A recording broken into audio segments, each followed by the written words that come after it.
When political disagreement crosses the line and becomes a literal death warrant, well, the foundations of free society really start to crumble. They absolutely do. We are launching into a deep dive today that examines evidence showing how a dangerous assassination culture seems to be escalating across the nation. Yeah, it's deeply concerning. But maybe even more critically, we're looking at how institutional power, the kind meant to enforce the law, might actually be selectively targeting those who dare to speak out against the prevailing political narrative. That's a really crucial frame for this conversation. Our mission today is to synthesize source material that is, frankly, profoundly alarming. Okay. We have to start with the facts surrounding the surge in political hostility following the assassination of Turning Point USA founder Charlie Kirk just last week. Right. We need to analyze the shocking public celebrations that followed, look at the hard data showing a terrifying new acceptance of political violence, and then, maybe most disturbingly, unpack these detailed allegations of politicization within the FBI and Justice Department. We really have to follow this thread because it seems to reveal two types of power allegedly being deployed against dissent. You've got soft power used by, cultural elites and peers through social enforcement. Cancel culture, basically. Yeah, exactly. And then there's hard power, wielded by federal law enforcement agencies themselves. Right. We are talking about the alleged weaponization of that federal hard power being used against everyday Americans, parents, pro-life groups, political activists.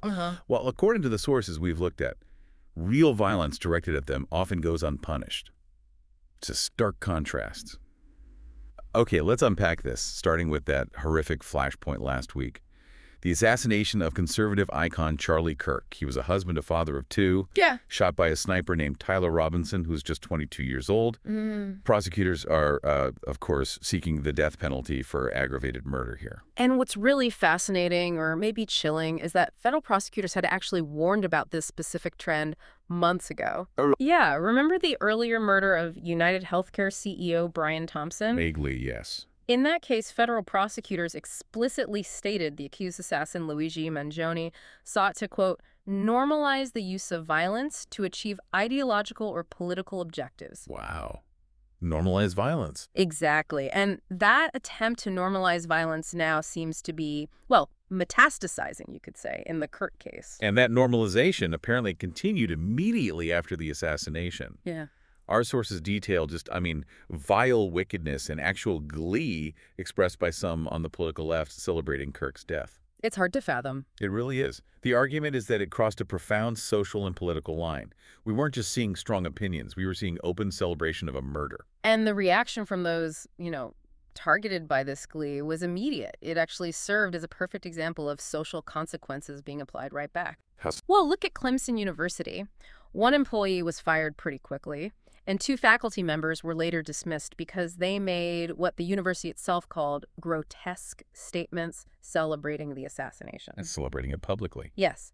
One employee, Robin Newberry, explicitly encouraged others online to, quote, be a Tyler Robinson or a Luigi Mangione. Good grief. So they faced rapid social consequences. The university acted. Okay, this brings us to a kind of foundational idea introduced in our source material. It argues that cancel culture, as, let's say, vulgar as it might feel sometimes, is maybe an inevitable parallel to what classical thinkers call the law of fashion. Can you help us understand that? Sure. It sounds a bit odd, law of fashion, but basically the idea is that all functional societies historically are governed by four kinds of law. You have divine law, natural law, civil law, that's your hard power, police, courts. The official stuff. Exactly. And then there's this law of fashion. It governs soft power. It uses things like public embarrassment, social ostracization, or shame to enforce moral signals and, basic decorum, where civil law just can't reach every little aspect of life. So like societal peer pressure enforcing norms. Precisely. And the argument here is that when a political faction celebrates murder, conservatives are essentially saying they refuse to live with that level of barbarism.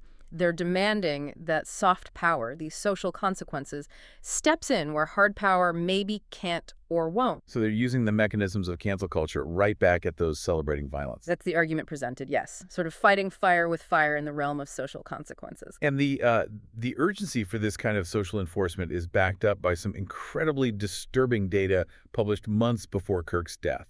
A Network Contagion Research Institute, or NCRI, study warned us that tolerance for political violence was surging. The numbers are, well, they're terrifying. I mean, frankly. That NCRI Rutgers study found that 55%, over half of respondents identifying as left of center, felt that assassinating President Donald Trump would be at least somewhat justified. Wait, somewhat justified? Assassinating a former president? That's what the study reported, and nearly half, 48%, said the same thing about Elon Musk. Wow. What really stands out to me is that the researchers didn't mince words. They explicitly warned that tolerance and even advocacy for political violence was surging. They actually labeled it assassination culture. 55% finding assassination somewhat justified. That's not just strong rhetoric.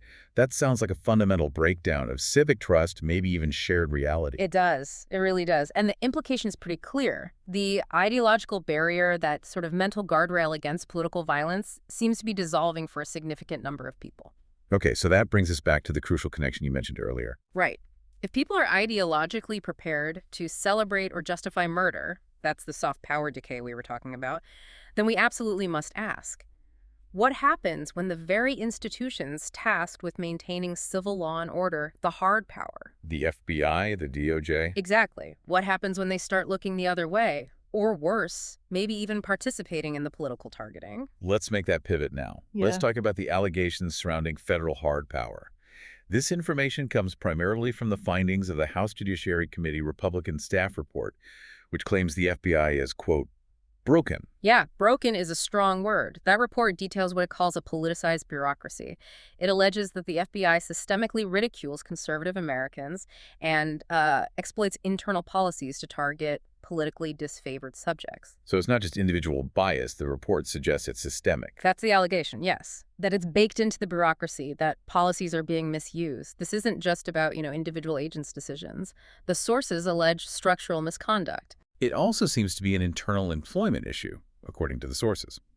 They allege the FBI is actively seeking to purge employees who hold conservative views. Right, implying that those who dissent from the Bureau's, let's say, perceived political agenda are seen as risks internally.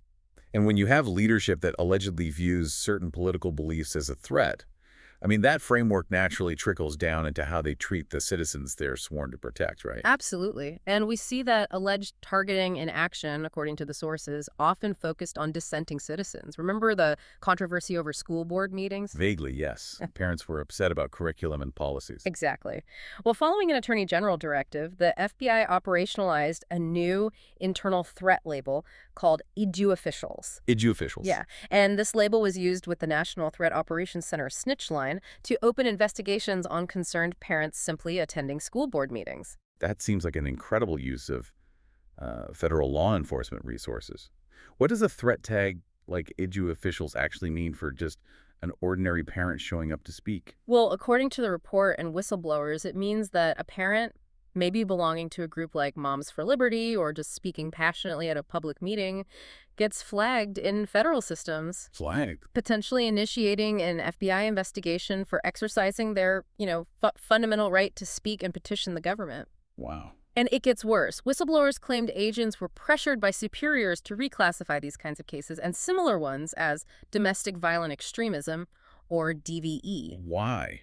Why would leadership pressure agents to use the DVE classification for parents at school meetings? The allegation is to hit performance metrics. Performance metrics, like quotas. Essentially, yes. If you pressure agents to label school parents as domestic violent extremists just to satisfy some internal reporting requirement, then resources are allegedly diverted from serious, actual, non-political crimes, like child sexual abuse material investigations, for example, in order to manufacture a narrative that aligns with the political interests of the administration. That's the core allegation.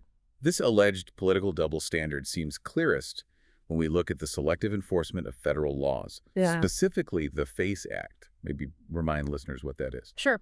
The FACE Act, the Freedom of Access to Clinic Entrances Act, is supposed to protect access to reproductive health services and places of worship. It goes both ways. Okay, that context is vital. Yeah. So how is it enforced, according to the sources? Well, here's the contrast. While nearly 70 pro-life facilities, churches, and related groups were attacked, vandalized, or even destroyed across the country. 70. Nearly 70 incidents reported. The Justice Department, according to these sources, offered a lackluster response. They neglected to prosecute those acts under the FACE Act. 0 prosecutions for those incidents. 0 prosecutions for 70 attacks. Now, contrast that with how they handle conservative activists. Exactly. The Justice Department deployed an actual FBI SWAT team to raid the home of pro-life activist Mark Hawk. A SWAT team? For what? His offense was a simple shoving incident outside an abortion clinic, an incident that had already been dismissed by local authorities. Dismissed locally, but then a federal SWAT raid. Yes. And he was charged federally with FACE Act violations, punishable by up to 11 years in prison. 11 years for a shove. The contrast really couldn't be more stark, could it? It couldn't, and it's a key finding in the reports we reviewed. Allegedly, the FBI ignored dozens of acts of vandalism and violence against conservative targets, yet they deployed a heavily armed federal SWAT team against a father in front of his family for what amounted to a minor altercation. That strongly suggests, or at least the sources argue it suggests, that enforcement is being guided by political allegiance, not some objective commitment to the law. That's the conclusion the report draws, yes. And this alleged neglect isn't limited to physical violence against senators. We also see allegations that the laws protecting Supreme Court justices from intimidation are being ignored. Absolutely. The reports highlight the failure to enforce those specific protective laws. I mean, we saw an armed man detained near Justice Kavanaugh's home, reportedly with the intent to kill him. I remember that. Chilling. And we saw a left-wing group openly offering bounties, actual cash rewards for sightings of conservative justices, clearly designed to intimidate them. And the DOJ response. According to the sources, the DOJ has neglected to institute a single prosecution for those actions, despite clear federal statutes against intimidating judges. So again, it suggests, or the sources allege, that the Attorney General is operating according to maybe a partisan compass, rather than a commitment to ensuring the safety and neutrality of the judiciary. That's the concern raised, yes. Okay, if the political targeting wasn't concerning enough, the sources also detail some alarming internal conduct issues within the Bureau. Let's touch on the misuse of intelligence tools. Right. This is perhaps one of the most serious allegations of hard power abuse. Data from the Office of the Director of National Intelligence, the ODNI, revealed that the FBI has allegedly abused FISA authorities. FISA, that's the Foreign Intelligence Surveillance Act, right? For spying on foreign threats. Exactly. It's supposed to be for foreign intelligence, but the data shows the FBI conducted 3,394,053. That's almost 3.4 million U.S. person queries in 2021. 3.4 million searches on Americans using foreign surveillance tools. How does that compare? It was a massive increase from 1.3 million the year before in 2020. Can you even put that 3.4 million figure into perspective? That is a staggering number of times. Foreign surveillance tools were apparently used to search for data on American citizens. It is. It suggests a massive potential breach. The report suggests this means foreign surveillance tools were allegedly repurposed to spy domestically on U.S. citizens, including people associated with the previous presidential campaign. And furthermore, remember that secret 2019 internal FBI audit? It looked at sensitive investigative matters, or SIMs, which are cases involving politicians, religious groups, sensitive targets like that. Okay. That internal audit found a staggering 747 compliance errors. Errors violating the FBI's own internal rules, suggesting a really wide pattern of misconduct and maybe disregard for the rules meant to protect our civil liberties. We've covered a lot of ground today, a lot of disturbing material.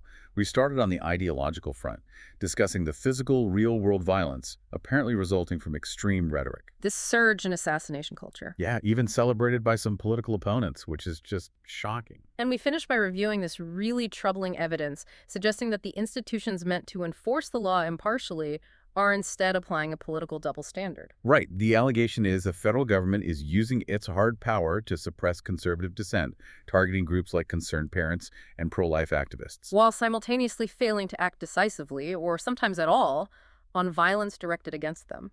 This leads us to a crucial final thought, really about the integrity of the republic itself.